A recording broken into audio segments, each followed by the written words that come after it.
విజయవాడలో CREDAI property show 2026 ఘనంగా ప్రారంభమైంది. ఇవాల్టి నుంచి జనవరి 11 వరకు ఈ షో జరగనుంది. ప్రారంభోత్సవంలో ముఖ్య అతిథిగా పాల్గొన్న విజయవాడ ఎంపీ కేశినేని శివనాథ్ ఏపీలో రియల్ ఎస్టేట్ రంగాన్ని బలోపేతానికి ప్రభుత్వం చర్యలు చేపట్టిందన్నారు. అమరావతిలో రియల్ ఎస్టేట్ మార్కెట్ ఊపందుకుంటున్న సమయంలో క్రెడై ప్రాపర్టీ షో నిర్వహించడం మంచి విషయమన్నారు.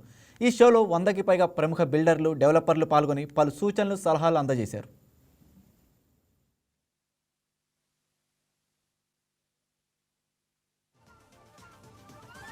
2019 నుంచి 23 సంవత్సరం వరకు ఒక్క చోట కూడా మనం బిజినెస్ సరిగ్గా చేయలేకపోయాం.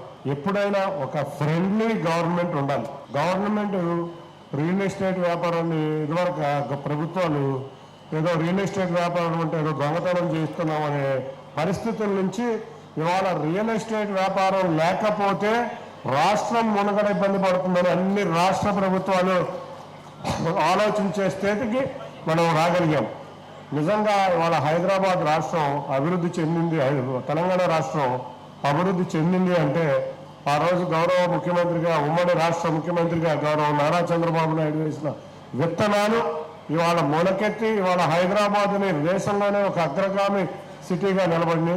నిజంగా మరి ఆ రోజు ఆయన బిల్డర్లకి ఎక్కడైతే ఉద్యోగులు వస్తున్నారో, ఎక్కడైతే ఒక సిటీ డెవలప్ అవుతుందో రియల్ ఎస్టేట్ వల్లే డెవలప్ అవుతుందని మొత్తం సిటీ అంతా కూడా ఆయన ఆ రోజు ఇన్ఫ్రా ఇవ్వటం వల్ల మనం ఇవాళ హైదరాబాద్ సిటీకి బ్రహ్మాండమైన సంస్థలు వచ్చినాయి, ఉద్యోగస్తులు వచ్చారు, వ్యాపారస్తులు వచ్చారు దేశ నలుమూల నుంచి.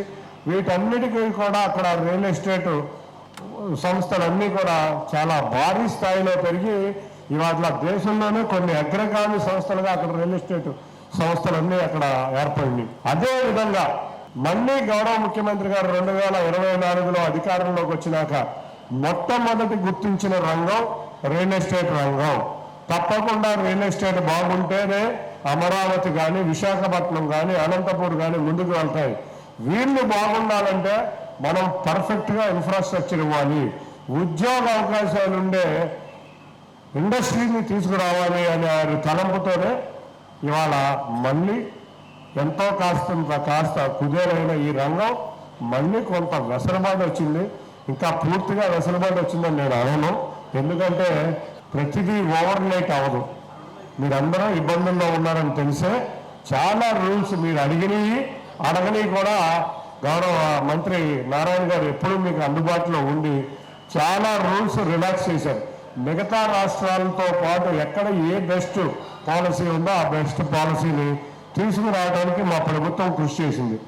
తప్పకుండా ఇంకేదన్నా ఇబ్బందులు ఉన్నా కూడా గౌరవ ముఖ్యమంత్రి గారి దృష్టికి తీసుకెళ్దాం. తప్పకుండా రియల్ ఎస్టేట్ రంగాన్ని అభివృద్ధి చేద్దాం. 2019.